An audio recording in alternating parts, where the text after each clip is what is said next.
Live कीजिए। आ जाइए आ जाइए, आने दीजिए। एक फ्लोर चढ़ने में आपको नानी याद आ जाता है? हाय, हाफ रहे हैं जी एक फ्लोर चढ़ने में, बताइए।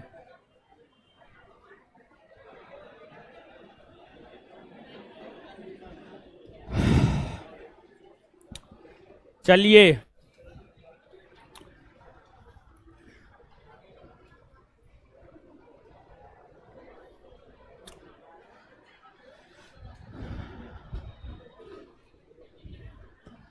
सब ऑनलाइन वाले भाई जी लोग, दीदी जी लोग को गुड इवनिंग।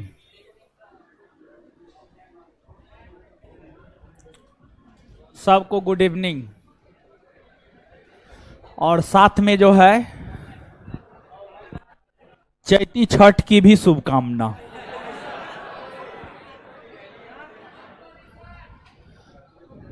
पूजा पांडे, इसको साउंड प्रॉब्लम है, देख लीजिए हो, ठीक है ना? देख लीजिए आवाज ठीक है ना? यहाँ पे देख लीजिए चला करके, आवाज जा रहा है हो ऑनलाइन वाले लोग? सेम टी यू बोल रहा है, मतलब जा रहा है क्या? न्यू क्लास है आपको रामपुर नहर के पास, साईं मंदिर नजदीक में है।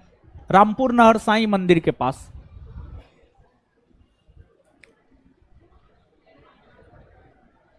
हाँ हाँ, जा रहा है जा रहा है। सिर्फ पूजा पांडे को प्रॉब्लम है। पूजा जी आप अपना मोबाइल जो है देख लीजिए, थोड़ा मोबाइल खराब होगा आपका। और सब बढ़िया है? क्या पढ़ा रहे थे? चोलना। चोलों के राजनीतिक जीवन को हम लोग देख लिए थे, हाँ या ना? चोल राजा के विषय में जाने ना जी?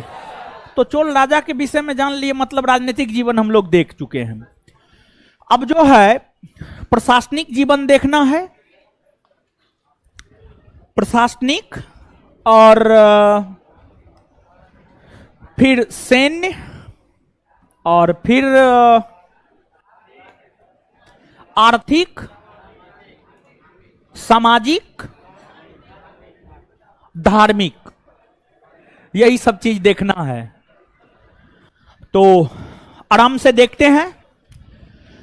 लेकिन हाँ, चोल प्रशासन पढ़ना है सितेश पांडे जी। जी चोल प्रशासन पढ़ना है जी। चलिए अब कमेंट हटा दीजिए, तो कमेंट करेंट अफेयर भी दीजिए। चलिए ठीक है, देंगे। तो चोलों के राजनीतिक जीवन से संबंधित कुछ क्वेश्चन आप लोग से पूछ रहे हैं जो पढ़ाए हैं। तो एक किसी से भी पूछ रहे हैं, रिक्वेस्ट है सब लोग जवाब नहीं दीजिएगा, ठीक है? जिससे पूछ रहे हैं वही जवाब दीजिएगा। खड़ा हो जाइए। हाँ बताइए, किस चोल राजा ने शैलेंद्र साम्राज्य, जावा, सुमात्रा, मलय जैसे द्वीपों को जीतकर अपने साम्राज्य में मिलाया? राजेंद्र प्रथम। बैठ जाइए।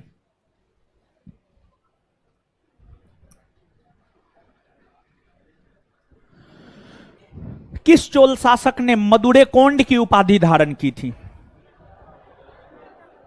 परांतक प्रथम। बैठ जाइए, बहुत बढ़िया। टोपी।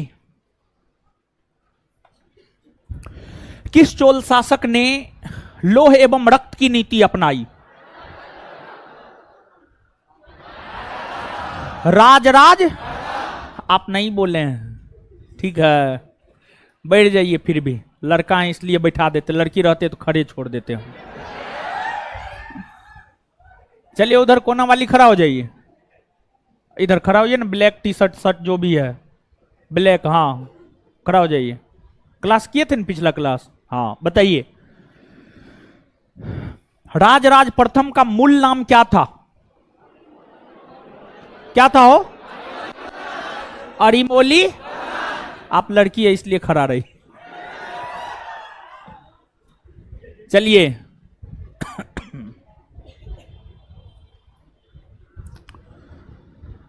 बताइएगा आप, अंतिम चोल शासक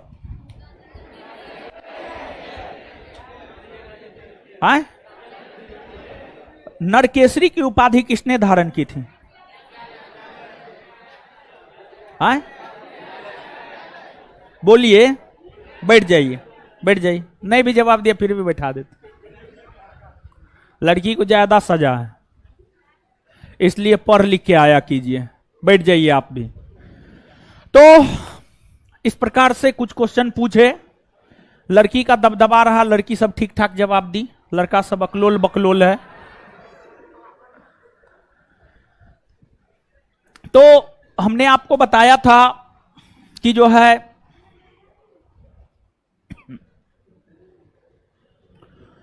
चोल साम्राज्य की स्थापना जो है आपको विजयालय के द्वारा किया गया था। आप पीछे वाली बतियाइए ने, मुंह तोड़ देंगे नहीं तो हम। समझ गए? आपको क्या लगता है हमको दिखाई नहीं देता है? आंख अभी बहुत तेज है मेरा, समझे? चोल साम्राज्य की स्थापना विजयालय के द्वारा की गई। विजयालय के बाद आदित्य प्रथम शासक बने, आदित्य प्रथम के बाद परांतक प्रथम बने, फिर प्रांतक द्वितीय, मुंडरादित्य, उत्तम चोल, फिर राजराज प्रथम, राजेंद्र प्रथम, फिर और भी राजेंद्र द्वितीय, राजेंद्र तृतीय, कुलोतुंग प्रथम, कुलोतुंग द्वितीय, ये तमाम शासक हुए। अधिराजेंद्र, इन शासकों के विषय में हमने आपको अवगत करवाया था, जिसमें चोल वंश के संस्थापक विजयालय, सबसे महान शासक राजेंद्र प्रथम और अंतिम शासक राजेंद्र तृतीय। अब हम लोगों को यहां पर चोल प्रशासन को समझना है। चोल प्रशासन,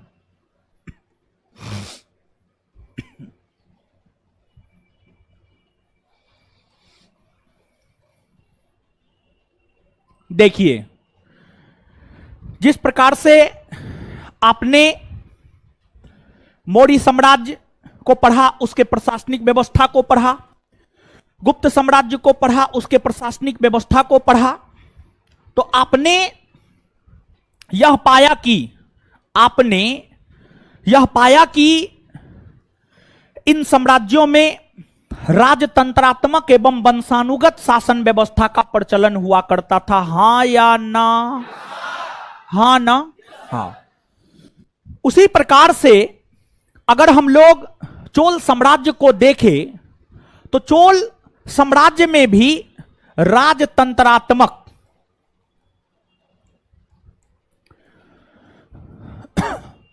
और वंशानुगत शासन प्रणाली, राजतंत्रात्मक एवं वंशानुगत शासन प्रणाली का प्रचलन हुआ करता था। दूसरी बात,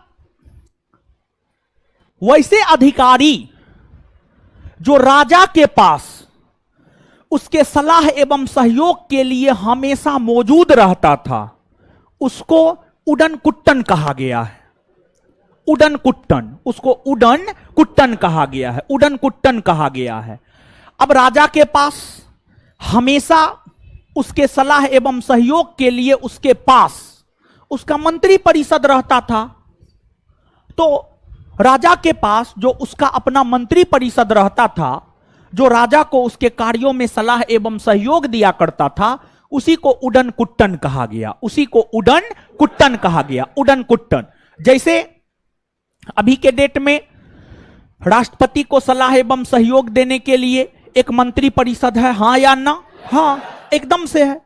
उसी प्रकार से जो है चोल काल में राजा को सलाह एवं सहयोग देने के लिए जो मंत्री परिषद होता था, उस मंत्री परिषद को जो है उडन कुट्टन कहा गया। उस मंत्री परिषद को क्या कहा गया? उडन कुट्टन, उडन कुट्टन कहा गया। और चोल काल में जो है, जैसा कि आपने मौर्य काल में पढ़ा है, मौर्य काल में जो बड़े अधिकारी होते थे, बड़े अधिकारी को अर्थशास्त्र में तीर्थ कहा गया है, और जो छोटे अधिकारी होते थे उसे अध्यक्ष कहा गया है। जो छोटे अधिकारी होते थे उसे अध्यक्ष कहा गया है। उसी प्रकार से चोल काल में भी दो प्रकार के अधिकारी हुआ करते थे, एक बड़े या उच्च स्तरीय अधिकारी हुआ करते थे और एक छोटे अधिकारी हुआ करते थे। एक बड़े और उच्च स्तरीय अधिकारी हुआ करते थे और दूसरा जो है आपको छोटा अधिकारी हुआ करता था। तो चोल काल में जो बड़े अधिकारी हुआ करते थे उसे पेरुंदरम कहा जाता था। पेरुंदरम, पेरुंदरम कहा जाता था।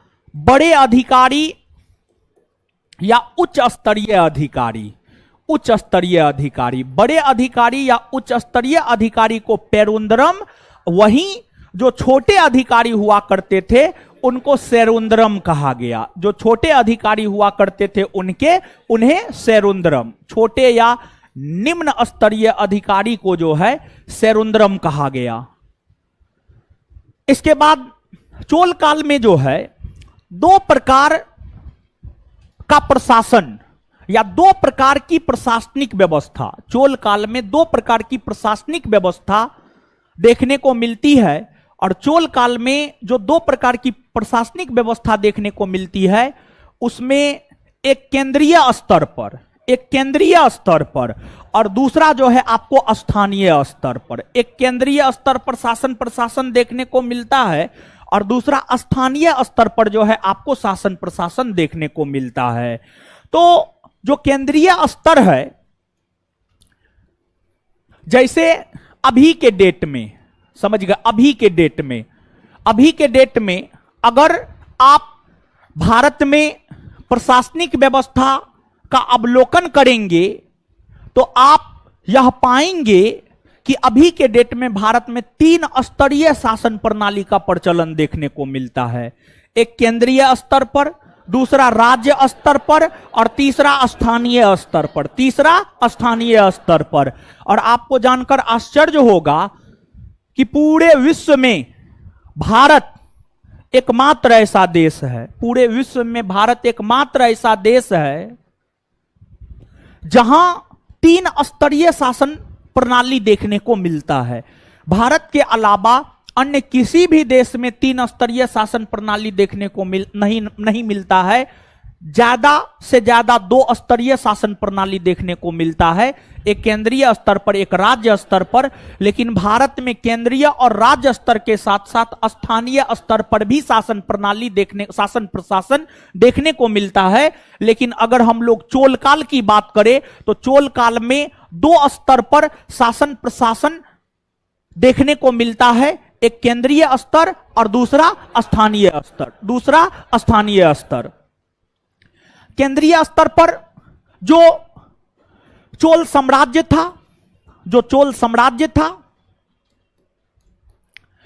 साम्राज्य अपने आप में एक बड़ा साम्राज्य था। चोल साम्राज्य अपने आप में एक बड़ा साम्राज्य था क्योंकि चोलों का शासन आंध्र प्रदेश में, तमिलनाडु में, केरला में, श्रीलंका में, मालदीव में, इंडोनेशिया में और पश्चिम बंगाल में, इतने बड़े क्षेत्र में चोलों का शासन हुआ करता था, इतने बड़े क्षेत्र में चोलों का शासन हुआ करता था।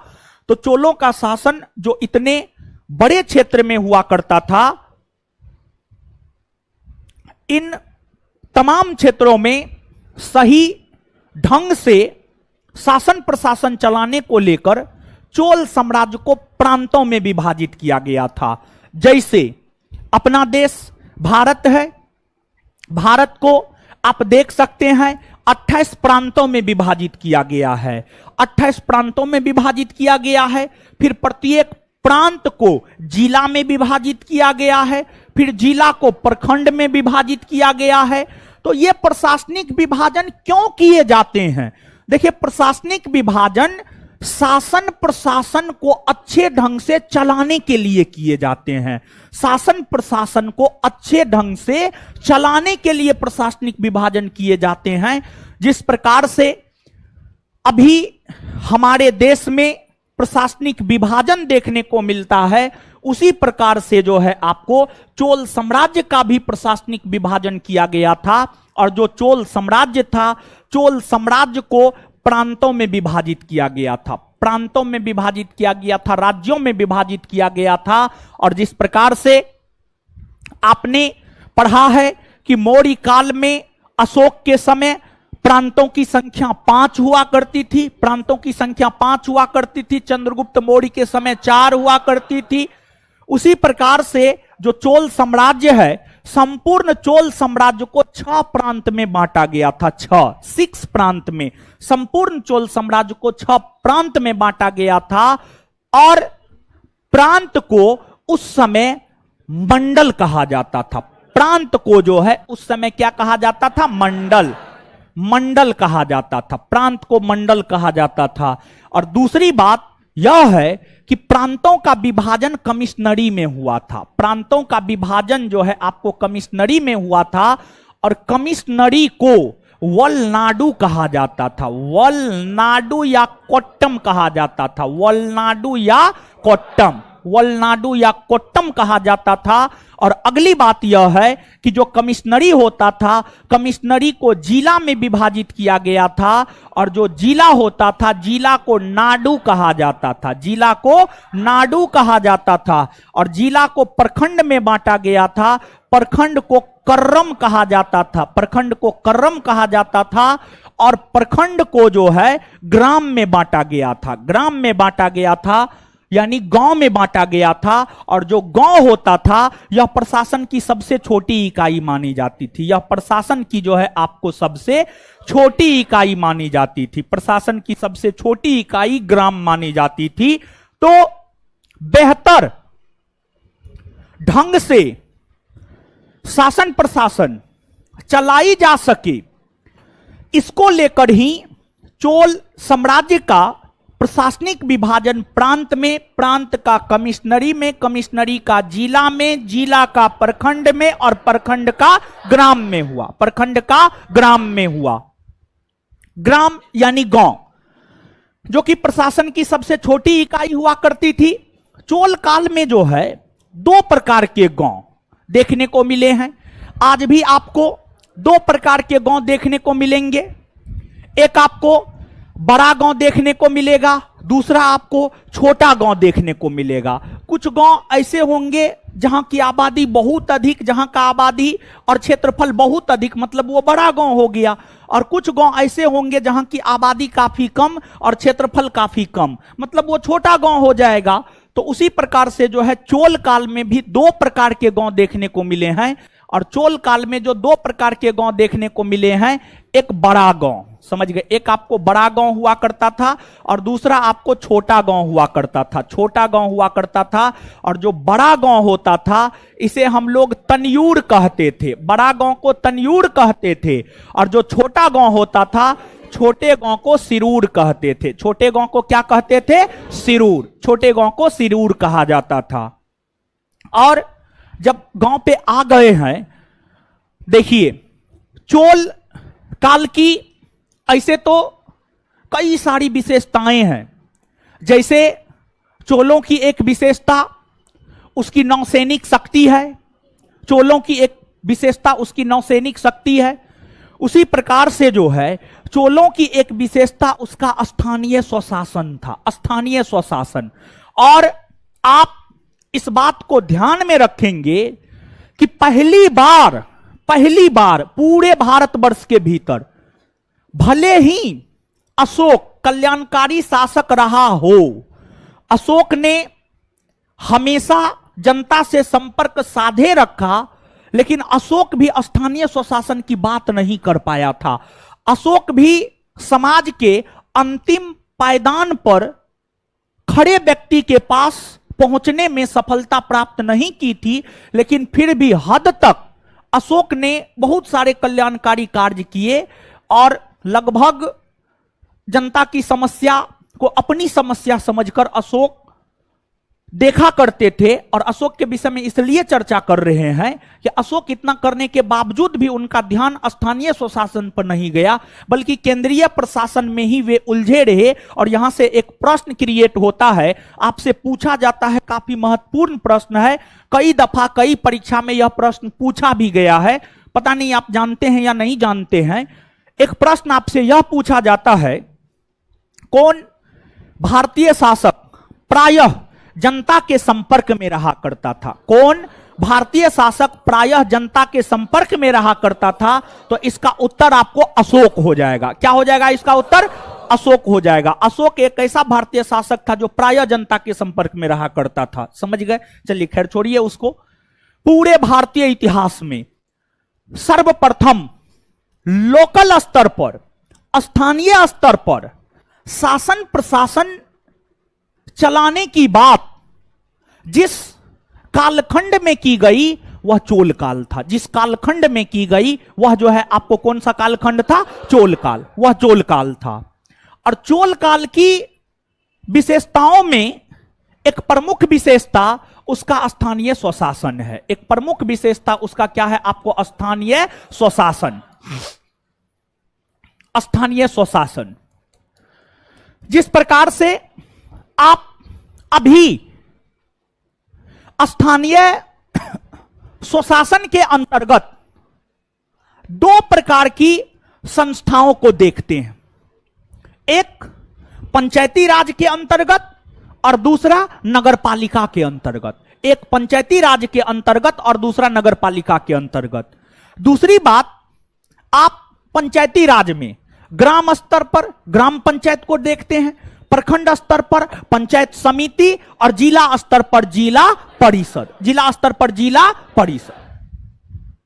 तो जो ग्रामीण क्षेत्र था, जो ग्रामीण क्षेत्र था, ग्रामीण क्षेत्रों में यह देखा गया कि कुछ ऐसे ग्रामीण क्षेत्र हैं, कुछ ऐसे गांव हैं जहां सभी वर्ग के लोग रहते हैं, जहां सभी वर्ग के लोग रहते हैं। तथा यह भी देखा गया कि कुछ ऐसे गांव है जहां पर सिर्फ ब्राह्मण रहता है। और साथ ही साथ यह भी देखा गया कि कुछ ऐसे गांव है जहां पर मुख्य तौर पर व्यापारी वर्ग के लोग रहते हैं, जहां पर मुख्य तौर पर व्यापारी वर्ग के लोग रहते हैं। जैसे आज के डेट में पंचायती राज व्यवस्था के अंतर्गत ग्राम स्तर पर ग्राम पंचायत, पंचायत स्तर पर पंचायत समिति और जिला स्तर पर जिला परिषद होता है या नहीं होता? एकदम से होता है। उसी प्रकार से चोल काल में जो अलग अलग स्थानीय स्वशासन की इकाइयां हुआ करती थी, उन स्थानीय स्वशासन की इकाइयों को तीन भागों में बांटा गया। उन स्थानीय स्वशासन की इकाइयों को जो है तीन भागों में बांटा गया। तीन भागों में बांटा गया। और जो तीन भागों में बांटा गया उसमें आपको एक उर, दूसरा सभा या महासभा, सभा या महासभा, और तीसरा नगरम, तीसरा नगरम, तीसरा नगरम होता था। उर, उर की अगर हम लोग बात करें तो सर्वसाधारण, सर्वसाधारण वर्ग के लोगों का जो गांव होता था उसी को उर कहा गया। सर्वसाधारण वर्ग के लोगों का जो गांव होता था उसी को उर कहा गया। या दूसरे शब्दों में यह कहे कि वैसे गांव जहां सभी धर्म, सभी समुदाय, सभी जाति के लोग रहते थे, जहां पर सभी धर्म, सभी समुदाय, सभी जाति के लोग रहते थे, उसी को उड़ कहा गया, उसी को उड़ कहा गया। दूसरा आपको सभा या महासभा। देखिए आगे हम आपको बताएंगे चोलकालीन समाज में, चोलकालीन समाज ब्राह्मण और गैर ब्राह्मण में बटा हुआ था, ब्राह्मण और गैर ब्राह्मण में बटा हुआ था। और हर कालखंड की भांति चोल काल में भी ब्राह्मणों को सर्वश्रेष्ठ या सर्वोच्च स्थान प्राप्त था, ब्राह्मणों को सर्वश्रेष्ठ या सर्वोच्च स्थान प्राप्त था। और जो ब्राह्मणों का गांव होता था, जो ब्राह्मणों का गांव होता था, ब्राह्मणों के गांव को ही, यानी वैसे गांव जहां पर सिर्फ और सिर्फ ब्राह्मण ही रहा करते थे, उसी को सभा या महासभा कहा गया, उसी को सभा या महासभा कहा गया। दूसरा, चोल काल में व्यापारी का भी अपना एक महत्व होता था, व्यापारी का भी अपना एक महत्व होता था। अब व्यापारियों का जो गांव होता था, व्यापारियों का या शिल्पियों का जो गांव होता था, उसी को नगरम कहा जाता था। उसी को क्या कहा जाता था? नगरम। उसी को नगरम कहा जाता था। तो ये जो है चोलकालीन प्रशासनिक व्यवस्था के विषय में हुआ। अब इसके बाद जो है हम लोगों को चोलों की सैन्य व्यवस्था के विषय में जानना है। चोलों के सैन्य व्यवस्था, सैन्य व्यवस्था देखिए, चोलों की सैन्य व्यवस्था को जानना इसलिए जरूरी है क्योंकि चोल अपनी सैन्य व्यवस्था के बल पर ही एक विशाल साम्राज्य स्थापित किया था। चोल अपनी सैन्य व्यवस्था के आधार पर ही एक विशाल साम्राज्य स्थापित किया था।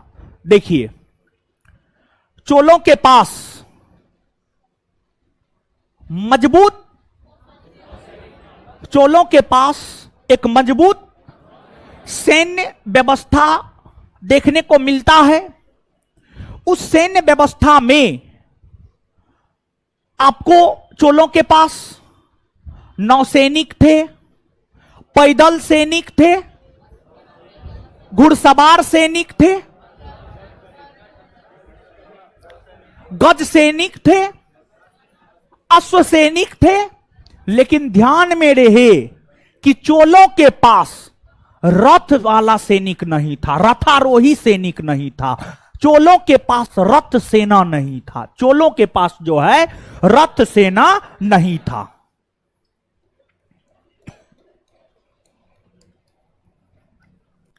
रथ सेना नहीं था। दूसरी बात यह है कि चोलों की जो अपनी सैन्य शक्तियां थी, उन सैन्य शक्तियों में चोलों की जो सबसे मजबूत सैन्य शक्ति थी वह नौसेना थी। वह आपको नौसेना थी। मतलब चोलों के पास पैदल सैनिक, अश्व सेना, गज सेना, नौसेना सभी था। इन सभी सैन्य व्यवस्था में चोलों की जो सबसे मजबूत सैन्य शक्ति थी वह आपको नौसैनिक शक्ति, चोलों की सबसे मजबूत नौसैनिक शक्ति थी। और जो चोलों की नौसैनिक शक्ति थी जो काफी मजबूत हुआ था, यह काफी मजबूत राजेंद्र प्रथम के काल में हुआ था। राजेंद्र प्रथम जो कि चोल वंश का सबसे महान शासक, चोल वंश का सबसे महान शासक और चोल वंश का सबसे ज्यादा विस्तार राजेंद्र प्रथम के समय ही हुआ था। चोल वंश का सबसे ज्यादा विस्तार राजेंद्र प्रथम के समय ही हुआ था। और राजेंद्र प्रथम के शासनकाल के समय ही चोलों की नौसैनिक शक्ति काफी शक्तिशाली हो गई थी, काफी शक्तिशाली हो गई थी। और इसी नौसैनिक शक्ति के बल पर राजेंद्र प्रथम ने शैलेंद्र साम्राज्य, राजेंद्र प्रथम ने जो है आपको बंगाल इन तमाम क्षेत्रों को जीत करके और पूरे श्रीलंका को जीत करके अपने साम्राज्य में मिलाने का काम किया था। अब जो चोल सेना हुआ करती थी, चोल सेना जो है आपको छावनियों में रहा करती थी। छावनी समझते हैं? नहीं समझते हैं? देखिए, समझते हैं? अरे छावनी कहने का मतलब हुआ, छावनी कहने का मतलब हुआ, मान लिया जाए कि ये मुसल्लपुर हाट है। मान लिया जाए मुसल्लपुर हाट है, बगल में शाहगंज है, इधर हिंदू है, इधर मुसलमान है, समझ गए? यहां पर तो कोई सैन्य टुकड़ी सब आपको नजर आता है? नहीं आता है, समझ गए? नहीं नजर आता है, समझ गए? मान लिया जाए कि ऐसा हो नहीं, एग्जाम्पल के तौर पर समझाने के लिए कर, मान लिया जाए कि हिंदू मुस्लिम राइट हो गया, एकदम बहुत भयंकर हिंदू मुस्लिम राइट हो गया, तो सेना आएगी तुरंत तो बिल्डिंग बना करके नहीं रहने लगेगा। वो क्या करेगा? जहां पर भी खाली जगह देखेगा टेंट टांग देगा अपना, समझ गए? टेंट अपना टांग देगा और रहना शुरू कर देगा। वही सैन्य छावनी हो गया उसका, समझ गए? तो जो चोल सैनिक हुआ करते थे, चोल सैनिक सैन्य छावनी में रहा करते थे, और चोल सैनिक जो सैन्य छावनी में रहा करते थे, उस सैन्य छावनी को कड़गम कहा गया। को डो गो मो, कड़गम कहा गया। सैन्य छावनी को क्या कहा गया? कड़गम। और एक बात और, चोल राजाओं के पास कुछ इतने अधिक विश्वसनीय सैनिक हुआ करते थे, कुछ इतने अधिक विश्वसनीय सैनिक हुआ करते थे और अंगरक्षक हुआ करते थे, जो चोल राजा के कहने पर अपना प्राण तक दे देता था। चोल राजा के कहने पर अपना प्राण तक दे देता था। इस प्रकार के जो विश्वसनीय चोल सैनिक हुआ करते थे, उन विश्वसनीय चोल सैनिकों को वल्लेकार कहा गया। वल्लेकार, वल्लेकार कहा गया। समझिएगा आप इस बात को एक बार फिर से। देखिए, चोल राजाओं का जो अंगरक्षक होता था, जो बॉडीगार्ड होता था, तथा जो अन्य विश्वसनीय सैनिक हुआ करते थे, जो चोल राजा के कहने मात्र भर से अपना जान तक दे देता था, उस प्रकार के सैनिकों को वल्लेकार कहा गया। क्या कहा गया? वल्लेकार।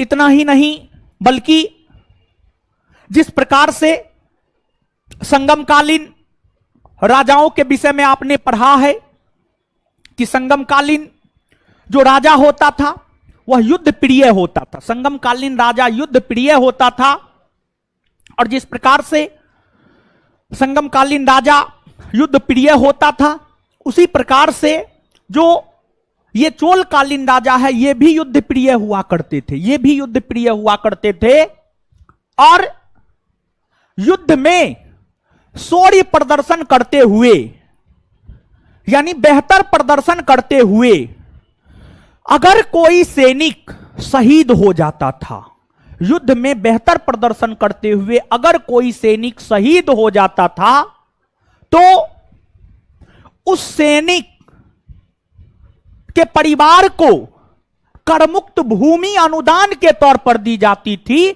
और जो उस सैनिक को करमुक्त भूमि अनुदान के तौर पर दी जाती थी, उस भूमि को रत कोड में कहा जाता था। रत कोड में कहा जाता था। तो कुल मिलाकर के आप ये समझ पा रहे होंगे कि चोलों के पास जो है एक अच्छी सैन्य शक्ति थी, जिसके बल पर चोल इतना बड़ा साम्राज्य जो है आपको स्थापित कर पाया। यह चोलों की सैन्य व्यवस्था हुई। चोलों की सैन्य व्यवस्था के बाद जो है, आगे आप थोड़ा सा सामाजिक व्यवस्था को देखिए। समाज देखिए, एक तो जिस प्रकार से वैदिक काल में वर्ण व्यवस्था, गुप्त काल में वर्ण व्यवस्था का प्रचलन देखने को मिला है, उसी प्रकार से चोल काल में भी वर्ण व्यवस्था का प्रचलन देखने को मिला है। और इस समय पूरा का पूरा समाज दो वर्गों में विभक्त था, एक ब्राह्मण और दूसरा गैर ब्राह्मण। एक ब्राह्मण और दूसरा गैर ब्राह्मण। और इसमें स्वाभाविक सी बात है, जिस प्रकार से हर कालखंड में ब्राह्मणों को सर्वोच्च दर्जा मिला है, उसी प्रकार से चोल काल में भी ब्राह्मणों को सर्वोच्च दर्जा मिला है, और गैर ब्राह्मणों को काफी है दृष्टिकोण से देखा जाता था। दूसरी बात, चोल काल में जो है व्यवसायिक आधार पर भी वर्ण का विभाजन हुआ है। व्यवसायिक आधार पर भी वर्ण का विभाजन हुआ है, और जो व्यवसायिक आधार पर वर्ण का विभाजन हुआ है वह भी दो भागों में हुआ है।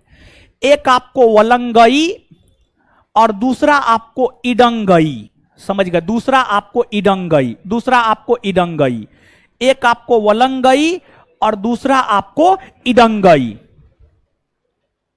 इसमें वलंगई किसे कहा जाता था? जो कृषक होते थे, जो किसान होते थे, किसान को वलंगई कहा जाता था, किसान को वलंगई कहा जाता था, और किसान का काफी सम्मान होता था, किसान का काफी सम्मान होता था। अब कहिएगा किसान का सम्मान क्यों होता था? तो किसान का सम्मान इसलिए होता था क्योंकि किसान राजस्व देता था, टैक्स देता था, किसान टैक्स देता था, टैक्स कर देता था राजा को, इसलिए किसान का सम्मान होता था। किसानों को अच्छे दृष्टिकोण से देखा जाता था। दूसरा आपको इडंगई, इडंगई के अंतर्गत जो है आपको मजदूर होते थे, मजदूर सब शामिल होता था। और जिस प्रकार से गैर ब्राह्मणों को है दृष्टिकोण से देखा जाता था, गलत दृष्टिकोण से देखा जाता था, नीच दृष्टिकोण से देखा जाता था, उसी प्रकार से जो मजदूर होते थे, जो इडंगई के अंतर्गत आते थे, इन्हें भी है दृष्टिकोण से देखा जाता था, इन्हें भी सही दृष्टिकोण से नहीं देखा जाता था। अगली बात, समाज में किन प्रथाओं का प्रचलन था, किन प्रथाओं का प्रचलन नहीं था? तो चोलकालीन समाज में सती प्रथा का प्रचलन था, सती प्रथा के बाद दास प्रथा का प्रचलन था, दास प्रथा के बाद बहु विवाह प्रथा का प्रचलन था। इन तमाम प्रथाओं का प्रचलन हुआ करता था। लेकिन वहीं अगर हम लोग पर्दा प्रथा की बात करें तो पर्दा प्रथा का प्रचलन चोल काल में नहीं हुआ करता था। पर्दा प्रथा का प्रचलन चोल काल में नहीं हुआ करता था। इसके बाद आगे जो है आर्थिक व्यवस्था को अगर आप देखेंगे,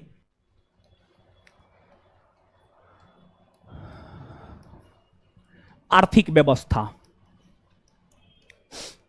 व्यवस्था को आप देखेंगे तो चोल काल में जिस प्रकार से मौर्य काल हो या गुप्त काल हो, हर कालखंड में राजस्व का सबसे बड़ा स्रोत क्या रहा? भूमि कर रहा है। राजस्व का सबसे बड़ा स्रोत क्या रहा है? भूमि कर। राजस्व का सबसे बड़ा स्रोत भूमि कर रहा है, भूमि कर रहा है।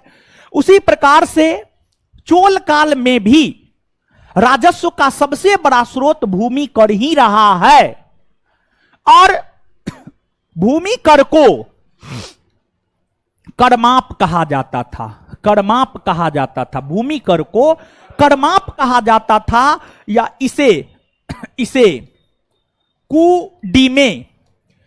कुडीमे कहा जाता था। भूमि कर को करमाप या इसे कुडीमे कहा जाता था। और इस कालखंड में भूराजस्व की दर उत्पादन का 1/3 भाग हुआ करता था। उत्पादन का 1/3 भाग, यानी किसानों को जितना फसल उत्पादन होता था उस फसल का 1/3 भाग, उस फसल का जो है 1/3 भाग किसानों को, 1/3 भाग जो है राजा को देना पड़ता था, राजा को देना पड़ता था। और चोल काल में जो भूमि होता था, चोल काल में भूमि को सामान्य तौर पर 3 भागों में बांटा गया था। चोल काल में भूमि को जो है सामान्य तौर पर 3 भागों में बांटा गया था। एक आपको ब्रह्मदेय भूमि होता था, ब्रह्मदेय भूमि होता था। दूसरा आपको देवदान भूमि होता था। तीसरा आपको साला भोग भूमि होता था, तीसरा आपको साला भोग भूमि होता था। तो इसमें एक है आपको ब्रह्मदेय भूमि। ब्रह्मदेय भूमि ब्राह्मणों को जो करमुक्त भूमि अनुदान के तौर पर दी जाती थी, ब्राह्मणों को जो करमुक्त भूमि उपहार के तौर पर या अनुदान के तौर पर दी जाती थी, उसी को ब्रह्मदेय भूमि कहा गया, उसी को ब्रह्मदेय भूमि कहा गया। दूसरा देवदान भूमि, देवदान भूमि देखिए, देवता यानी ईश्वर, ईश्वर की मूर्ति मंदिर में स्थापित की जाती थी। मंदिर में ईश्वर की मूर्ति स्थापित की जाती थी। मंदिरों की देखरेख हेतु, मंदिरों के रखरखाव हेतु या मंदिरों के देखरेख हेतु जो करमुक्त भूमि दी जाती थी, उसी को देवदान भूमि कहा गया, उसी को देवदान भूमि कहा गया। तीसरा साला भोग भूमि।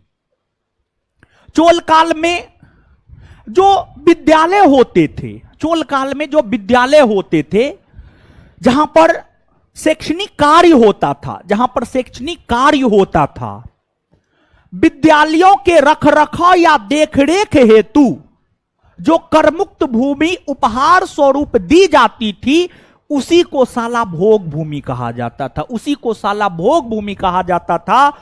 और इसके अलावे और भी कई प्रकार की भूमियों का प्रचलन देखने को मिला है, जो और भी कई प्रकार के भूमियों का प्रचलन देखने को मिला है। इसमें एक है आपको पल्ली चंदम भूमि, पल्ली चंदम भूमि, पल्ली चंदम भूमि।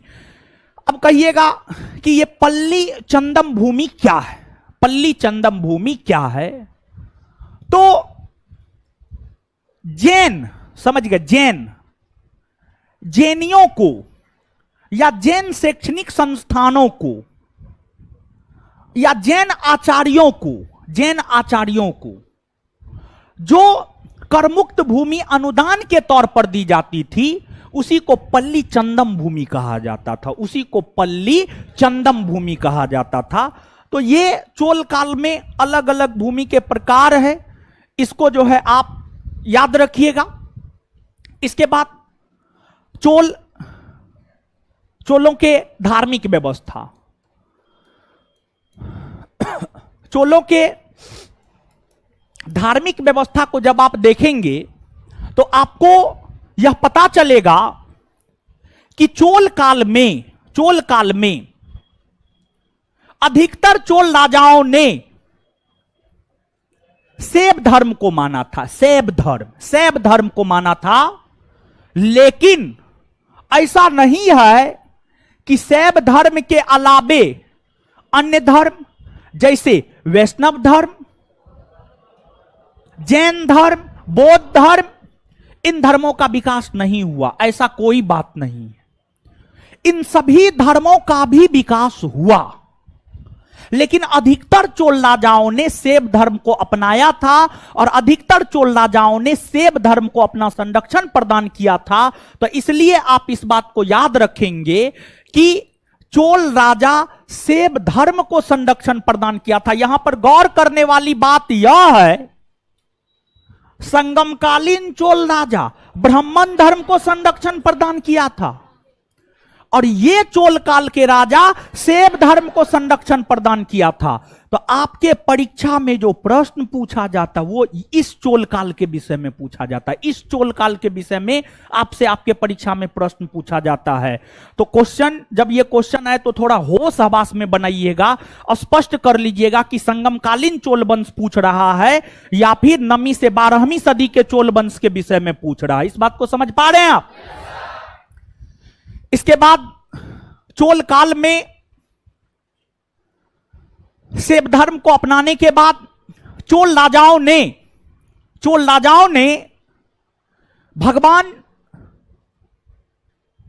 शिव की मूर्तियां, भगवान शिव का मंदिर बनवाने का काम किया। इसमें एक आपको चोल शासक है जिसका नाम है परांतक प्रथम। परांतक प्रथम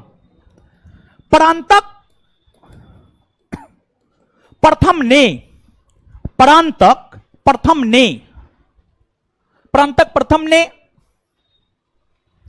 चिदम्बरम तमिलनाडु में पड़ता है, चिदम्बरम तमिलनाडु में पड़ता। परांतक प्रथम ने चिदम्बरम में भगवान शिव के तांडव रूप को प्रदर्शित करते हुए, नृत्य करते हुए या भगवान शिव के तांडव रूप को प्रदर्शित करते हुए परांतक प्रथम ने भगवान शिव का एक चतुर्भुजाकार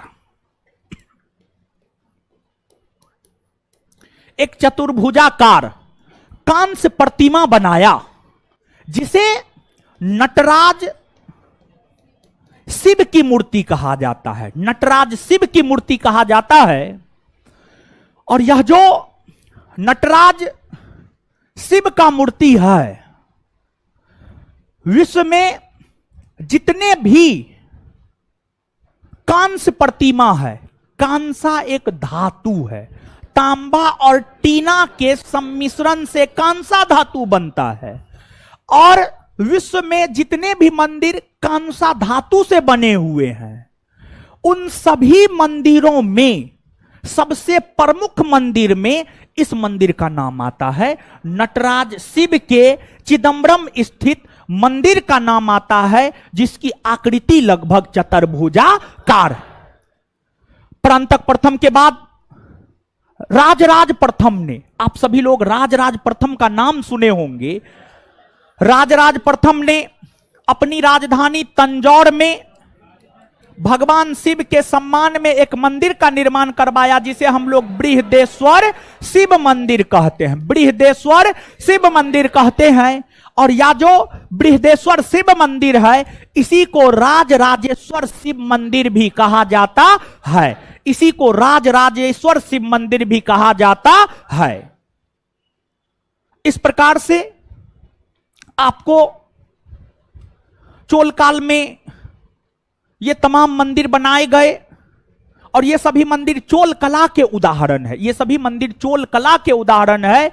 और चोल काल में जिस शैली के तहत मंदिर बनाया जाता था, उसे हम लोग द्रविड़ शैली कहते हैं। कौन सा शैली? द्रविड़ से। चोल काल में मंदिर के निर्माण ही नहीं हुए, चोल काल में गुप्त काल की भांति शिक्षा के क्षेत्र में भी काफी ज्यादा विकास हुआ। और शिक्षा के क्षेत्र में काफी ज्यादा विकास होने के कारण चोल काल में अनेकों तमिल साहित्य की रचना हुई। और जो चोल काल में अनेकों तमिल साहित्य की रचना हुई, उसमें प्रमुख तमिल साहित्य आपको तमिल रामायण है, जिसकी रचना कंबन ने किया है। नल बेम्बा है, जिसकी रचना पुगलेंदी ने की है, तो कुल मिलाकर के अगर आप चोल काल को देखेंगे, तो चोल काल भी दक्षिण भारतीय इतिहास में अपनी समृद्धि के लिए याद किया जाता है। और दक्षिण भारतीय इतिहास में चोल काल को स्वर्ण काल की संज्ञा दी जाती है। जिस प्रकार से उत्तर भारतीय इतिहास में गुप्त काल को स्वर्ण काल की संज्ञा दी जाती है, उसी प्रकार से जो है चोल काल को दक्षिण भारत के संदर्भ में स्वर्ण काल की संज्ञा दी जाती है। इसके बाद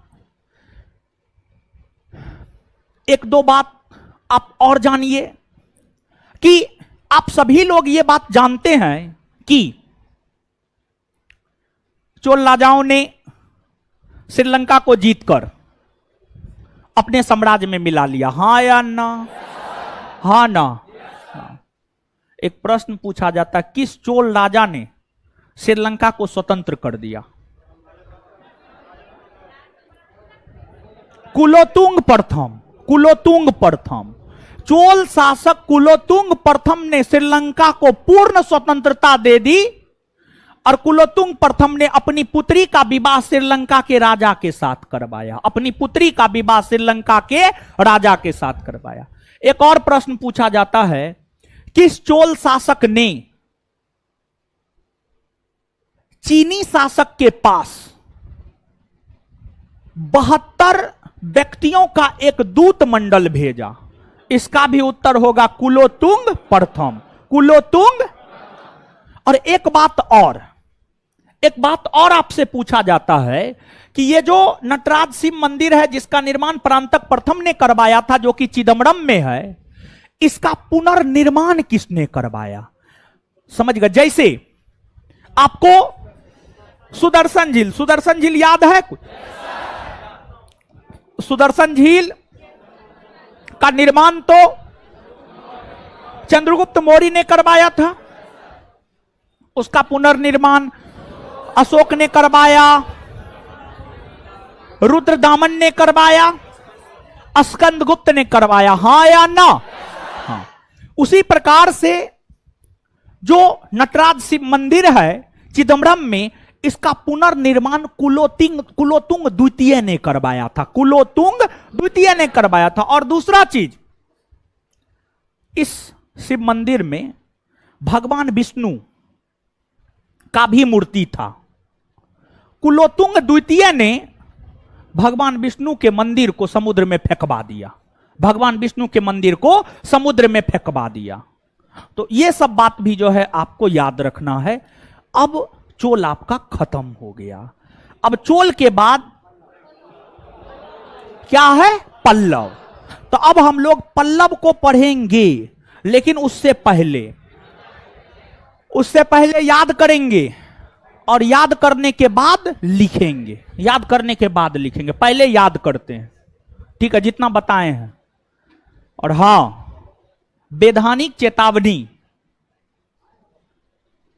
बोलना है, बोल करके याद करना है, तब याद होगा, नहीं तो याद, और याद नहीं होगा तो परीक्षा में क्वेश्चन नहीं बनेगा। नहीं बनेगा तो रिजल्ट नहीं होगा तो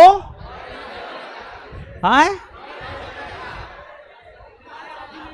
शादी ब्याह नहीं होगा तो नालायक निकम्मा हो जाइएगा। नालायक निकम्मा हो जाइएगा तो कोई पूछेगा, और तब फिर आप क्या कहलाइएगा? रोड का,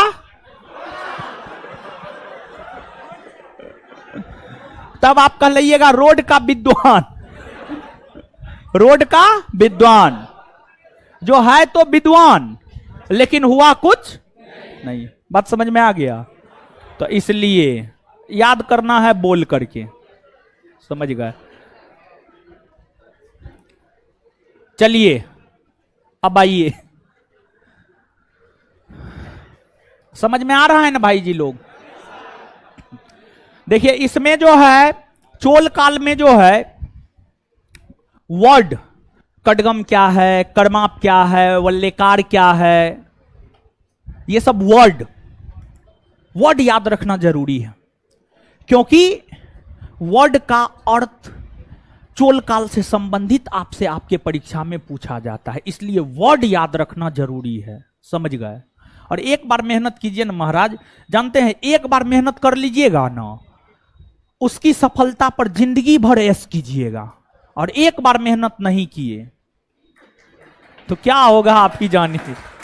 ताली बजाने से थोड़े कुछ होगा।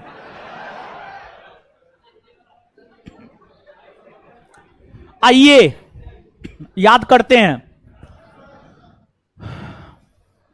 चोल काल में किस प्रकार का शासन देखा?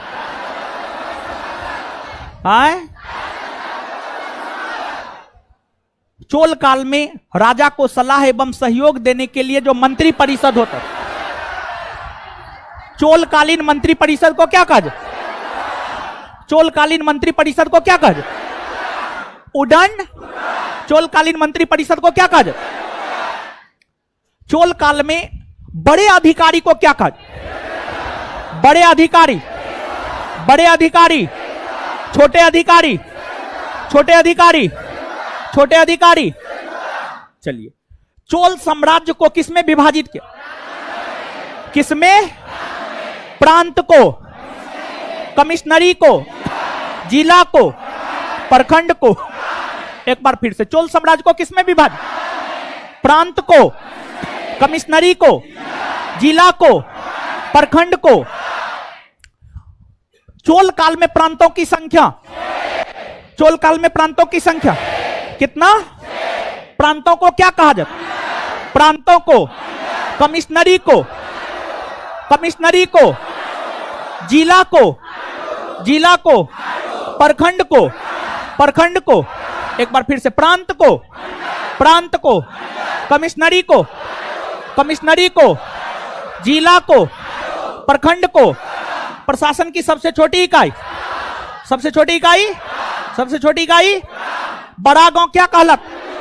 बड़ा गांव, छोटा गांव।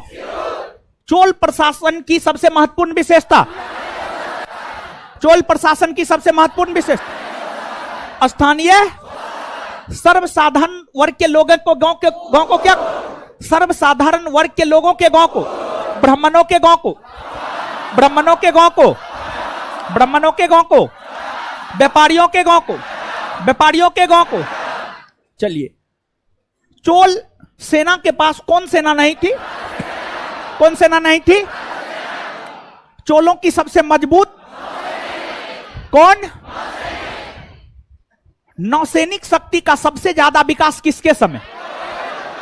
राजेंद्र। राजेंद्र। नौसैनिक शक्ति का विस्तार चोल काल में सबसे ज्यादा किसके समय? राजेंद्र। चोल साम्राज्य का सबसे ज्यादा विस्तार किसके समय? राजेंद्र। चोल साम्राज्य का सबसे ज्यादा विस्तार किसके समय? राजेंद्र। चोल सैनिक सैन्य छावनी में रहा करता था, उसे क्या कहा? चोल काल में सैन्य छावनी को क्या कहा? सैन्य छावनी को। और चोल काल में राजाओं के जो अंगरक्षक या विश्वसनीय सैनिक होते थे, उसे क्या कहा? राजाओं के जो अंगरक्षक या विश्वसनीय, उसे क्या कहा गया? युद्ध में शौर्य प्रदर्शन करने वाले सैनिकों को जो भूमि अनुदान में दिया, क्या कहा जाता था? क्या कहा जाता था? चोलकालीन समाज में वर्ण व्यवस्था का प्रचलन देखने को मिला है, हाँ या ना? हाँ या ना? हाँ ना? ब्राह्मण और गैर ब्राह्मण, ब्राह्मण और व्यवसायिक आधार पर, व्यवसायिक आधार पर, व्यवसायिक आधार पर वर्ण का विभाजन कितने वर्ग, कितने वर्गों में? पहला, दूसरा, पहला, दूसरा। वलंगई किसको? वलंगई किसको? इडंगई, इडंगई। क्लियर? सती प्रथा, दास, सती प्रथा, दास प्रथा, बहु विवाह प्रथा का प्रचलन था, है? और इसके बाद जो है पर्दा प्रथा, पर्दा प्रथा नहीं था। चोल काल में, चोल काल की अगर हम लोग बात करें तो चोल काल में राजस्व का सबसे बड़ा स्रोत, राजस्व का सबसे बड़ा, भूमि कर को क्या कहा? भूमि कर को उत्पादन का कितना, उत्पादन का कितना? 1/, ब्राह्मणों को दान में दी गई भूमि, ब्राह्मणों को दान में दी गई। इसके बाद मंदिरों को दान में दी गई, मंदिरों को दान में दी गई।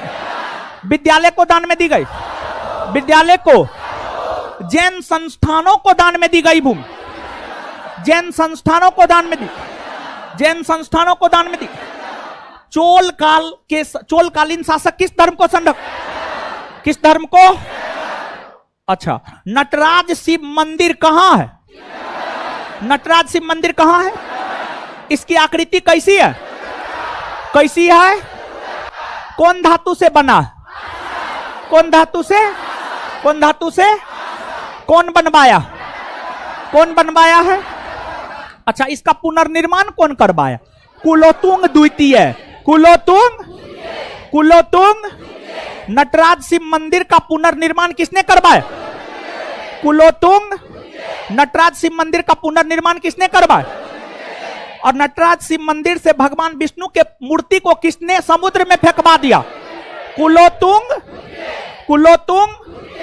तंजौर में बृहदेश्वर शिव मंदिर का निर्माण किसने, किसने करवाया?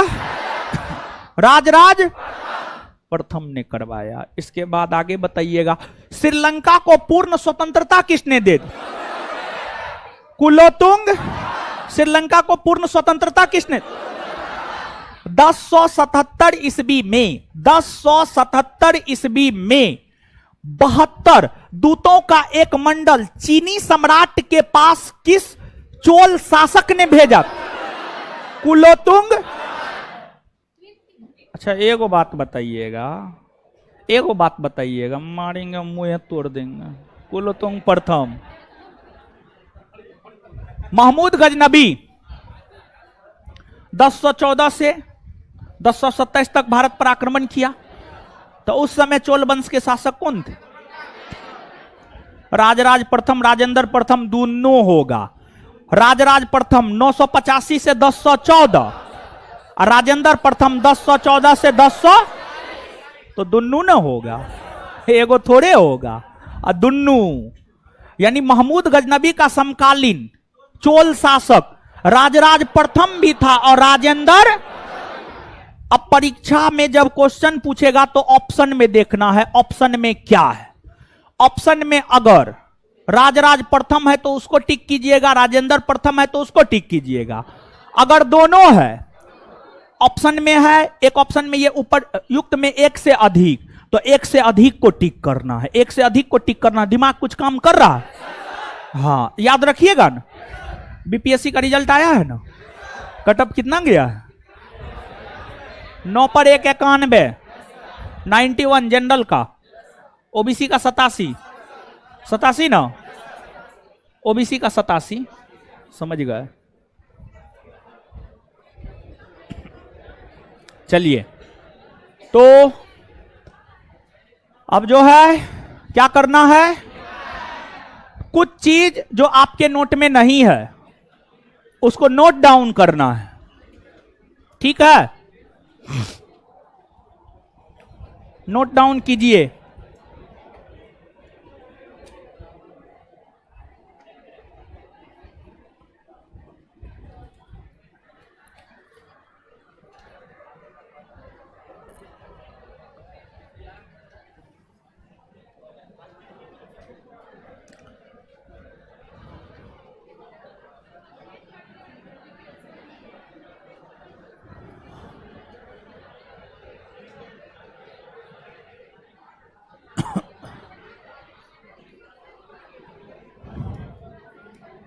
लिखिए, हेडिंग मारिए सैन्य व्यवस्था, सैन्य व्यवस्था,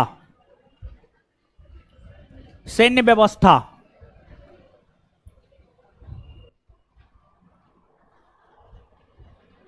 हेडिंग मारिएगा सैन्य व्यवस्था, लिखिए। चोलों के पास, चोलों के पास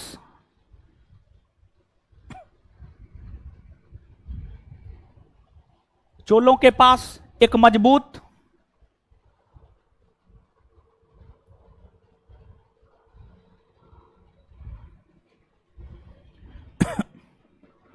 चोलों के पास एक मजबूत नौसैनिक शक्ति थी।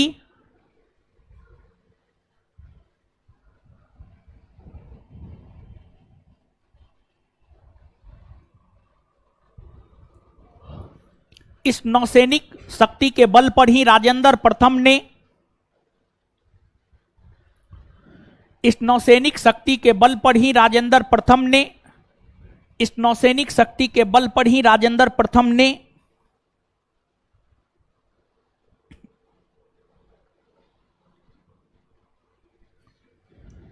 इस नौसैनिक शक्ति के बल पर ही राजेंद्र प्रथम ने राजेंद्र प्रथम ने सर्वाधिक क्षेत्रों को जीतकर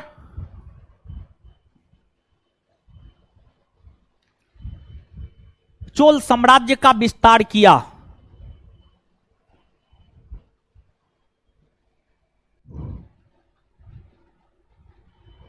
सर्वाधिक क्षेत्रों को जीतकर चोल साम्राज्य का विस्तार किया। Full stop.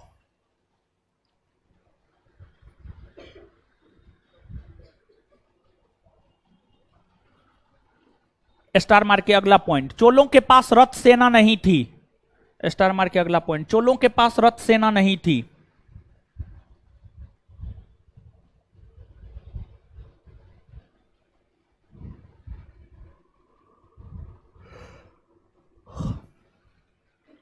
नीचे से आगे हेडिंग मारिएगा कडगम, कोडोगोमो कडगम, कोडोगोमो कडगम डैश देकर। चोल सैनिक सैन्य छावनी में रहते थे। चोल सैनिक सैन्य छावनी में रहते थे।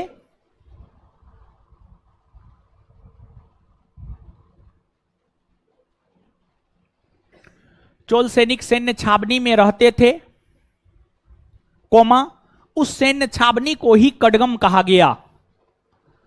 चोल सैनिक सैन्य छावनी में रहते थे, उस सैन्य छावनी को ही कडगम कहा गया।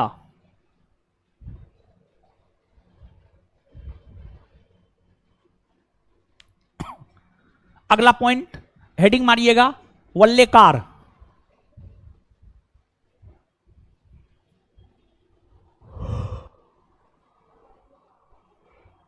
वल्लेकार, वल्लेकार डैश देकर चोल राजाओं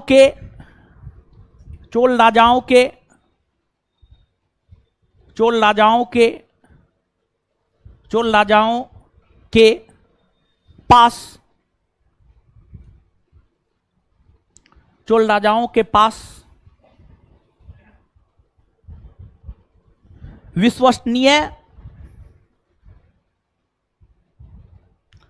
अंगरक्षक, चोल राजाओं के पास विश्वसनीय अंगरक्षक जो राजा के कहने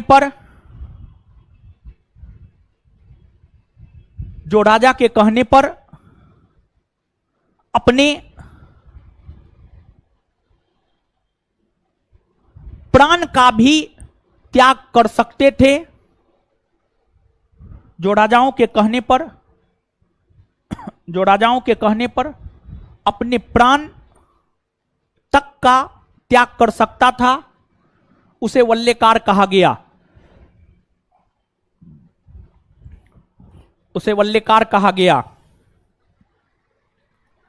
आगे हेडिंग मारिए, रत कोड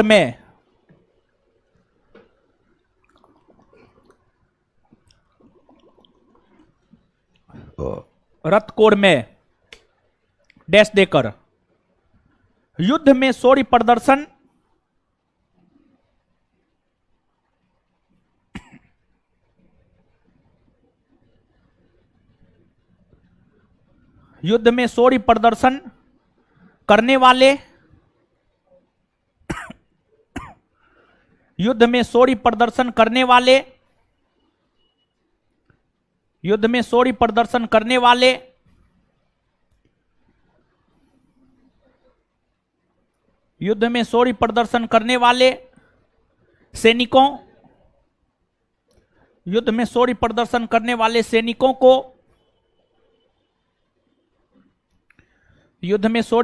करने वाले सैनिकों को जो करमुक्त भूमि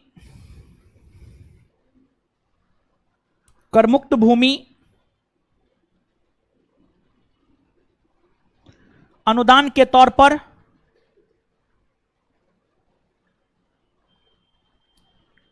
दी जाती थी,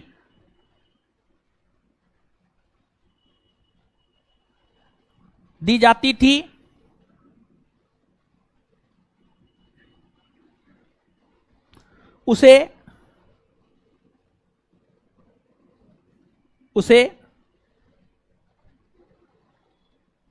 रत कोड में कहा गया।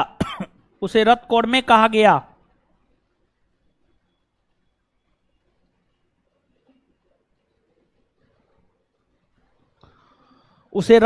कहा गया। Full stop.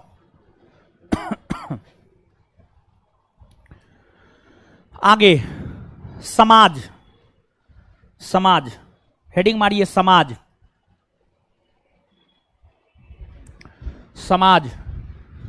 लिखिएगा, समाज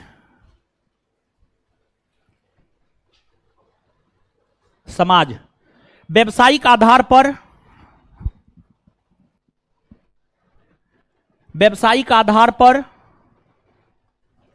समाज दो वर्गों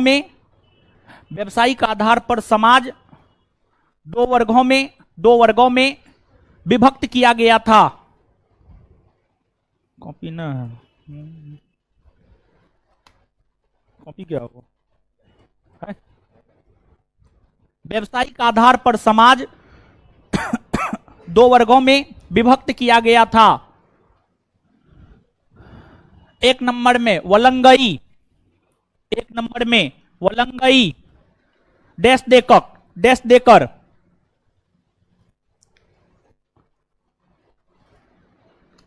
कृषक वर्ग को वलंगई कॉपी लेके नहीं आते हैं जी, पेज फाड़ के लिखते हैं। डेली क्लास नहीं करते हैं। कभी आते हैं कभी नहीं आते ना, तो कॉपी का हुआ है, बताइए इतना अनियमितता है। वलंगई, कृषक वर्ग को वलंगई वर्ग में रखा गया, वलंगई वर्ग में रखा गया। समाज में इस वर्ग का काफी सम्मान होता था, समाज में इस वर्ग का काफी सम्मान होता था। मोबाइल अंदर में नहीं रखा जाता, मोबाइल क्या है, मोबाइल के अंदर। अगला 2 नंबर में इडंगई, वलंगई, कृषक वर्ग को वलंगई में रखा जाता था, समाज में इस वर्ग का काफी सम्मान होता था, समाज में इस वर्ग का काफी सम्मान होता था, समाज में इस वर्ग का काफी सम्मान होता था, समाज में इस वर्ग का काफी सम्मान होता था। आगे इडंगई, मजदूर, मजदूर वर्ग के लोगों को, मजदूर वर्ग के लोगों को, मजदूर वर्ग के लोगों को इडंगई, इडंगई नहीं सुनाई दे रहा है, तो मजदूर वर्ग के लोगों को, मजदूर वर्ग के लोगों को इडंगई के अंतर्गत रखा जाता था, रखा जाता था। समाज में इन लोगों को है दृष्टिकोण से देखा जाता था, समाज में इन लोगों को है दृष्टिकोण से देखा जाता था, समाज में इन लोगों को है दृष्टिकोण से देखा जाता था। है दृष्टिकोण से देखा जाता था, है दृष्टिकोण से देखा जाता था। नीचे से अगला पॉइंट, अगला पॉइंट स्टार मार के। इस समय समाज में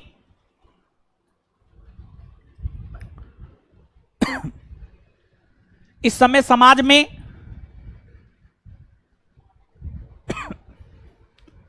इस समय समाज में सती प्रथा,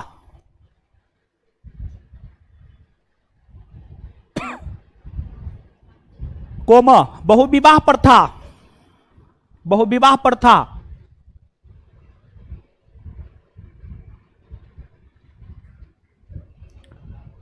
दास प्रथा, दास प्रथा इत्यादि का प्रचलन, इत्यादि का प्रचलन था। लेकिन ध्यान रहे कि लेकिन ध्यान रहे कि पर्दा प्रथा का प्रचलन नहीं था, लेकिन ध्यान रहे कि पर्दा प्रथा का प्रचलन नहीं था।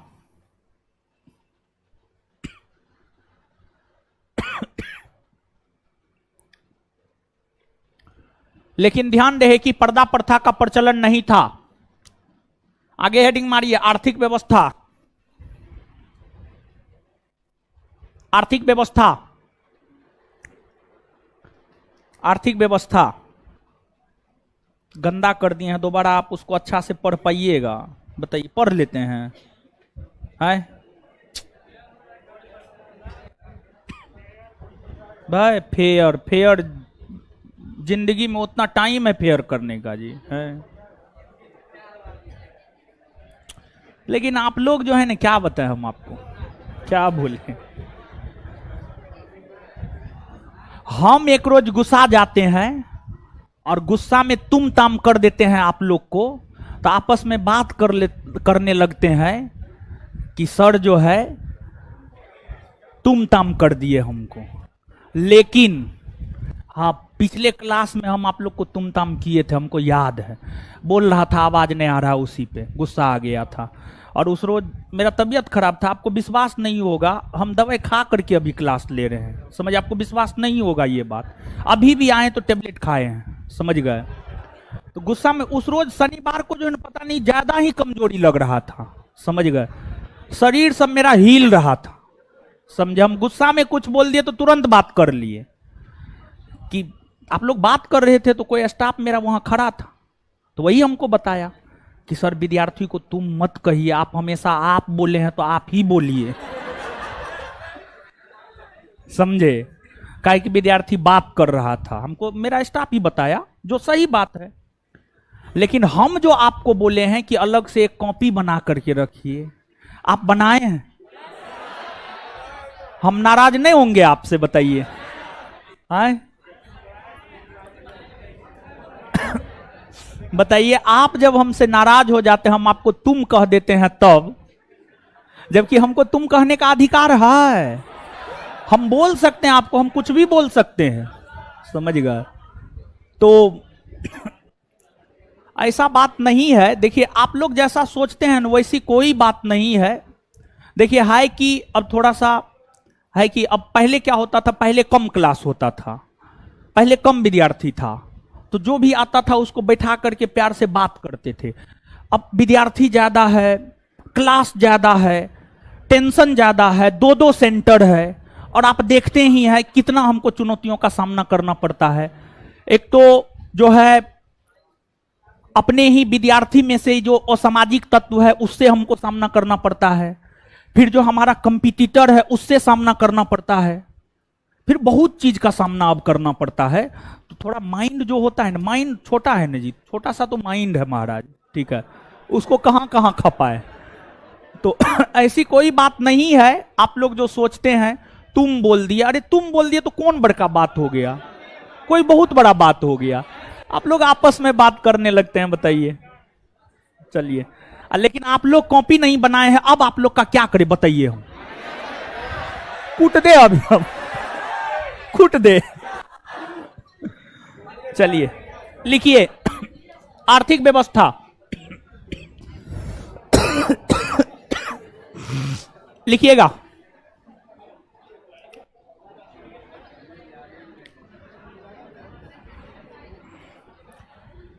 चोल काल में आमदनी का सबसे प्रमुख स्रोत,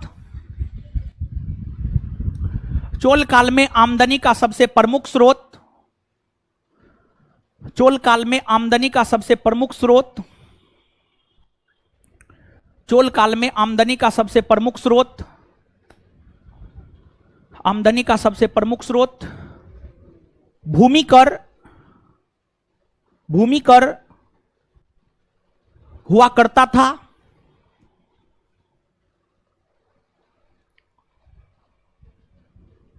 जिसे करमाप या कुडिमे कहा जाता था, जिसे करमाप या कुडिमे कहा जाता था, बोर्ड पे लिखा हुआ है, जिसे करमाप या कुडिमे कहा जाता था, जिसे करमाप या कुडिमे कहा जाता था, जिसे करमाप या कुडिमे कहा जाता था। यह उत्पादन का 1/3 भाग हुआ करता था, यह उत्पादन का 1/3 भाग हुआ करता था, यह उत्पादन का 1/3 भाग हुआ करता था, यह उत्पादन का 1/3 भाग हुआ करता था।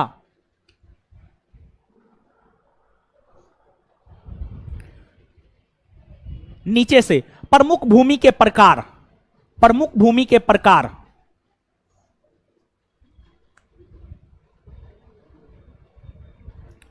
प्रमुख भूमि के प्रकार, प्रमुख भूमि के प्रकार, प्रमुख भूमि के प्रकार।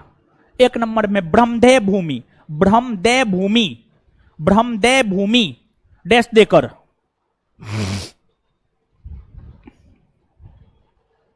ब्रह्मदेय भूमि डैश देकर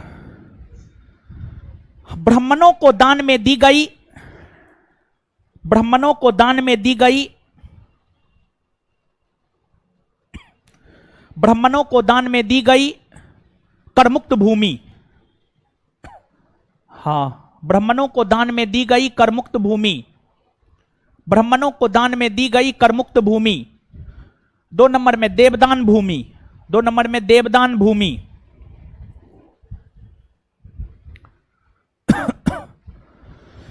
2 नंबर में देवदान भूमि, 2 नंबर में देवदान भूमि डैश देकर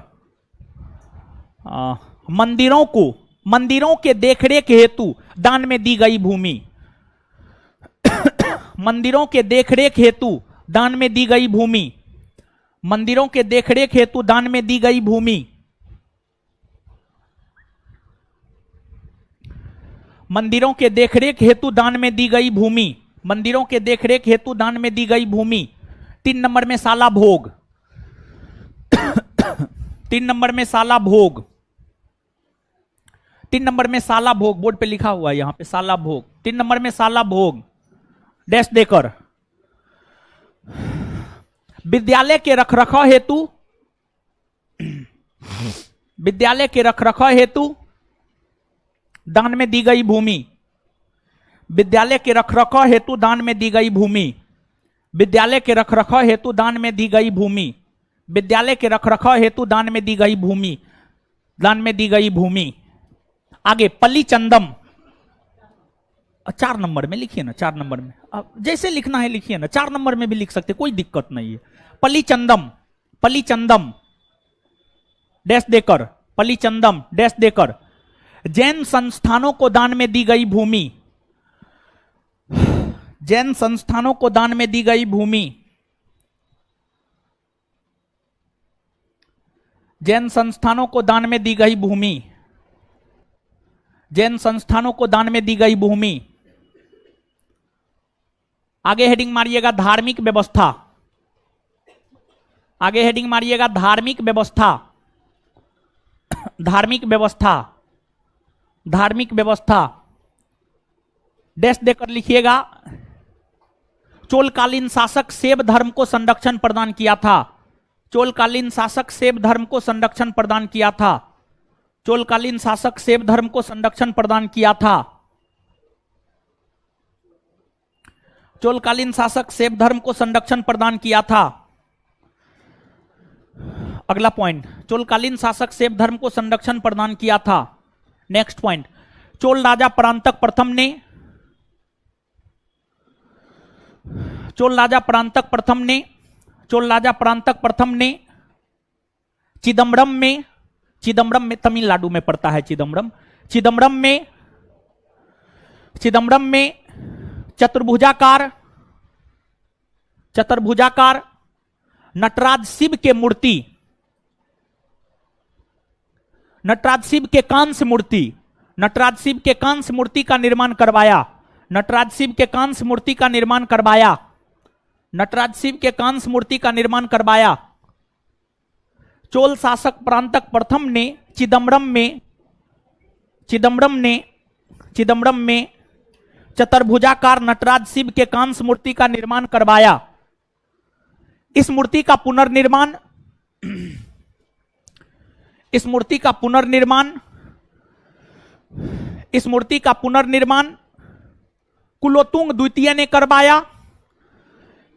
कुलोतुंग द्वितीय, इस मूर्ति का पुनर्निर्माण कुलोतुंग द्वितीय ने करवाया। कुलोतुंग द्वितीय ने करवाया तथा, तथा कुलोतुंग द्वितीय ने, कुलोतुंग द्वितीय ने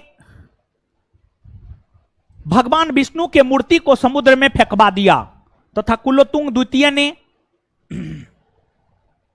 कुलोतुंग द्वितीय ने भगवान विष्णु के मूर्ति को समुद्र में फेंकवा दिया।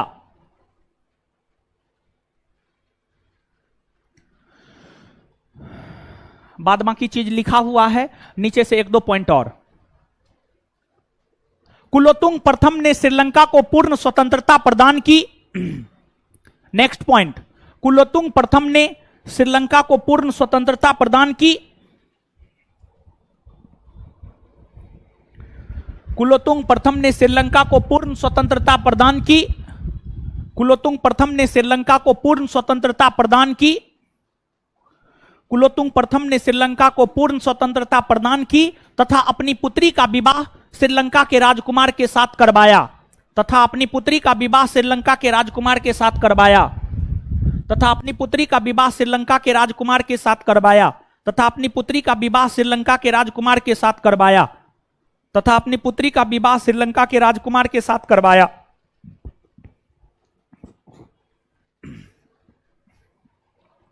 श्रीलंका के राजकुमार के साथ करवाया।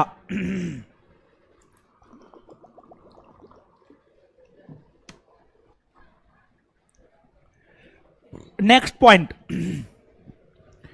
कुलोतुंग प्रथम ने 1077 ईस्वी में, नेक्स्ट पॉइंट, कुलोतुंग प्रथम ने 1077 ईस्वी में, कुलोतुंग प्रथम ने 1077 ईस्वी में, 1077 ईस्वी में, कुलोतुंग प्रथम ने 1077 ईस्वी में 72 सदस्यों का एक दूत मंडल, 72 72 7 पर 2 72, कुलोतुंग प्रथम ने 1077 ईस्वी में 72 सदस्यों का एक दूत मंडल, 72 सदस्यों का एक दूत मंडल, 72 सदस्यों का एक दूत मंडल चीनी शासक के पास भेजा, चीनी शासक के पास भेजा, चीनी शासक के पास भेजा, चीनी शासक के पास भेजा।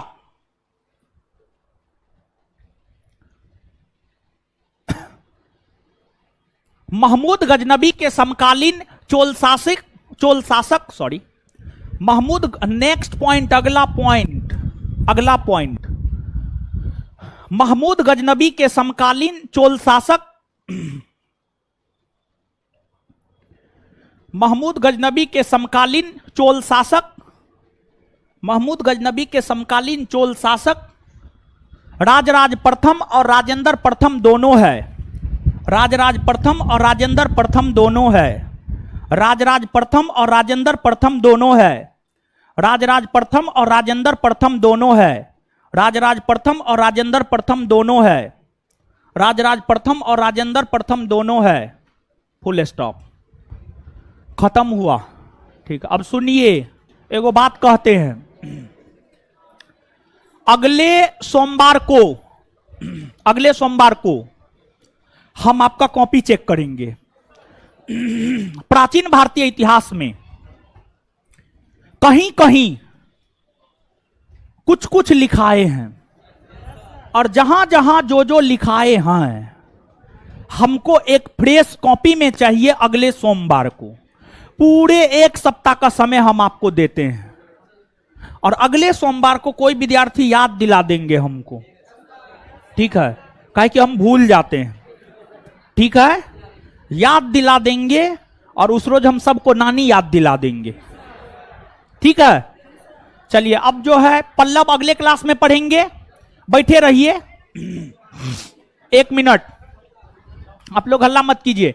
देखिए, एक कंफ्यूजन विद्यार्थी के बीच है, कुछ कंफ्यूजन विद्यार्थी के बीच है। जैसे वो मॉर्निंग में 8 से 10 बिहार दरोगा result guaranteed full length test शुरू किए हैं, उस टेस्ट को लेकर विद्यार्थी को कंफ्यूजन है कि हम बैच में एडमिशन लिए हैं तो क्या वो टेस्ट हमको फ्री में मिलेगा? नहीं, आपके बैच में शनिवार वाला टेस्ट फ्री में है, जो डिस्कशन के साथ हम आपको देते हैं प्रत्येक शनिवार को। वो टेस्ट को बैच से कोई लेना देना नहीं है।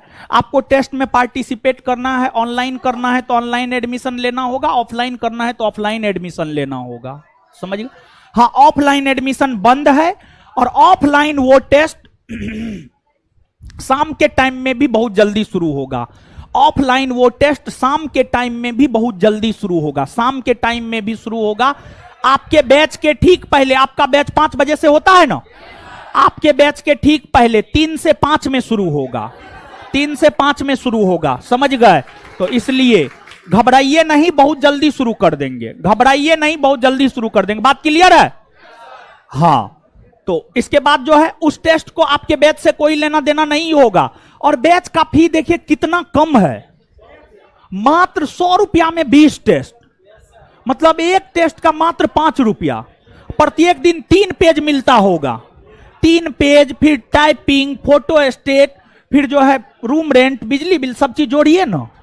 उस टेस्ट में हमको घाटा लगने जा रहा है कुल मिलाकर के। हाँ, सही बता रहे हैं हम आपको, आप पता कर लीजिएगा, समझे? हाँ, तो ये बात स्पष्ट कर दिए। और दूसरी बात जो है आपको ये है, जो भी आपको होमवर्क देते हैं उसको आप कीजिए, नहीं कीजिएगा तो रिजल्ट नहीं होगा, समझ गए? और आज थोड़ा सा आपका मोबाइल चोरी हुआ था, मोबाइल चोरी, कौन मोबाइल था? ओप्पो का था, कितना हजार का था?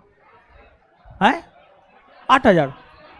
18,000, 13,000, 13,000, 10,000, 13,000, 13,000। इनका मोबाइल चोरी हो गया है, समझ गए। और विद्यार्थी में से कोई लड़का या लड़की में से कोई भी चुराया है, बेचारी देखी नहीं है, क्लास से निकलने वक्त चोरी हुआ है, तो इसको जो है मोबाइल दे दिया जाए क्या? क्या? तो मोबाइल दे दिया जाए, आपको देना होगा, पैसा आपको देना होगा। आप ही में से न कोई चोरी किए हैं? हैं? बताइए, 1 मिनट। चोरी करते हैं, चोरी करना अच्छी बात है, हैं? चलिए अब शांत रहिए, दीजिए होमवर्क पूछते हैं, होमवर्क पूछते हैं, होमवर्क आगे बढ़ाते हैं। अच्छा, इसको आगे पूछेंगे। इसमें क्या दिए थे? पेज नंबर 27 और 28।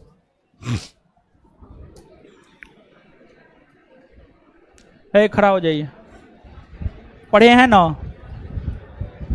यूएनडीपी का मुख्यालय कहां है?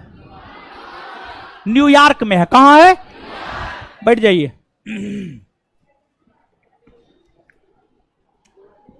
अर्थशास्त्र चुनाव का विज्ञान है, किसने कहा है? रॉबिन्स। किसने कहा है? रॉबिन्स ने। उधर चश्मा वाला खड़ा हो जाइए जल्दी, चश्मा वाला खड़ा होइए ना जी। हाँ,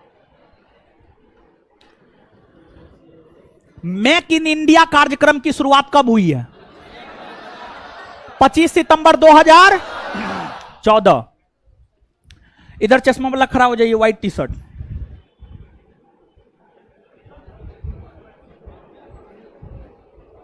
मानव विकास सूचकांक पहली बार कब जारी किया गया? 1990। बैठ जाइए आप, इधर खड़ा हो जाइए। हाँ,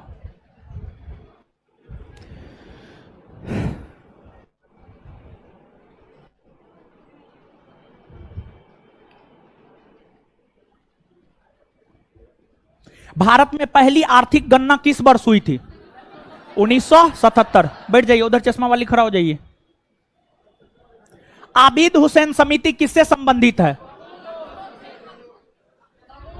लघु उद्योग से संबंधित है। खड़ा रहिए आप, उधर खड़ा हो जाइए, व्हाइट शर्ट। हाँ, स्टैगफ्लेशन क्या है? जब मुद्रास्फीति और मंदी दोनों एक साथ है, उसी को क्या कहते हैं? स्टैगफ्लेशन। इधर खड़ा हो जाइए। हाँ,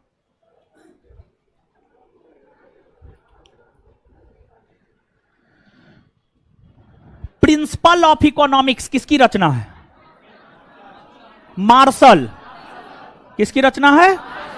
अगला क्वेश्चन बोलिए। स्वतंत्र भारत का पहला बजट किसने प्रस्तुत किया? आर.के. शनमुखम शेट्टी। आर.के. शनमुखम। चलिए उधर खड़ा हो जाइए, व्हाइट टॉप, व्हाइट टॉप। हाँ, भारत में बजट प्रणाली की शुरुआत किस वायसराय के समय हुई है? Lord Canning. लॉर्ड। बैठ जाइए।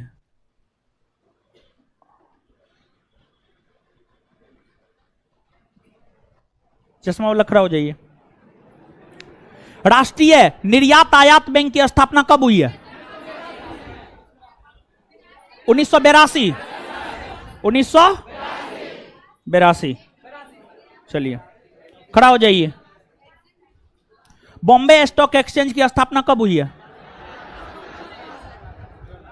2002। 1875 में ना? 1875 में। खड़ा हो जाइए। राष्ट्रीय शेयर बाजार की स्थापना किस समिति के सिफारिश पर हुआ है? हाँ? ना बोले हैं आप। फेरमानी समिति। कौन समिति? चलिए अगला होमवर्क सुनिए। इसमें पेज नंबर 29 और पेज नंबर 30 पूरा पहली पंचवर्षीय योजना से लेकर 12वीं तक पूरा करके आना है।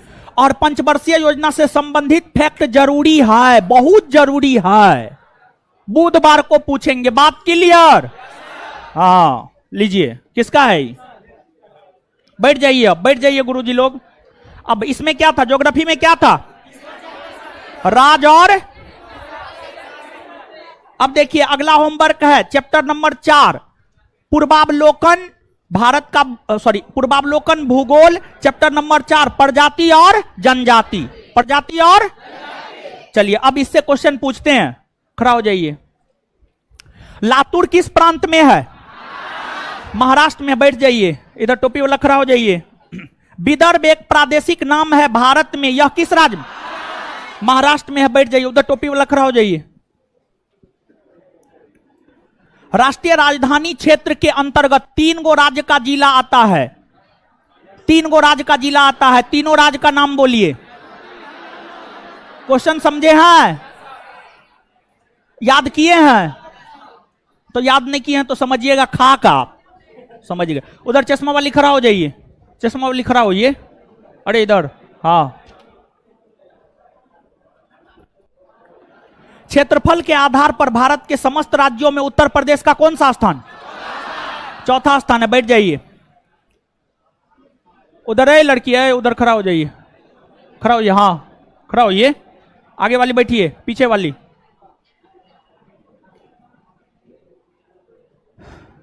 भारत में सिलिकॉन वैली कहां स्थित है? कहां पर?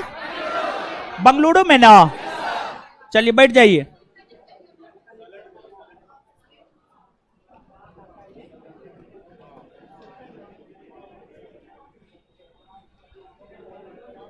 देश के किस प्रदेश में सबसे अधिक जिले हैं? उत्तर प्रदेश में ना। हाँ? भारत का कौन सा राज्य अधिकतम राज्य सीमाओं को छूता है? उत्तर। गुजरात की राजधानी? सोनभद्र जिले कितने राज्यों को स्पष्ट? 4 राज्य ना। चलिए अगला होमवर्क दे ही दिए हैं, इसे आगे अगले क्लास में मिलते हैं। धन्यवाद। टेस्ट अगले क्लास में पूछ देंगे। धन्यवाद। एक तरफ से निकालिए, एक तरफ से टेस्ट में एंट्री दिलवाइए। क्या? उधर से निकलेगा, इधर से, इधर रोक दीजिए ना, इधर रोक दिए हैं ना, स्टाफ है ना, यहाँ पे स्टाफ है ना, ठीक है। इधर से निकल जाइए आप लोग, इधर से निकल जाइए, सीढ़ी बड़ा है, इधर से निकल जाइए, सीढ़ी बड़ा है।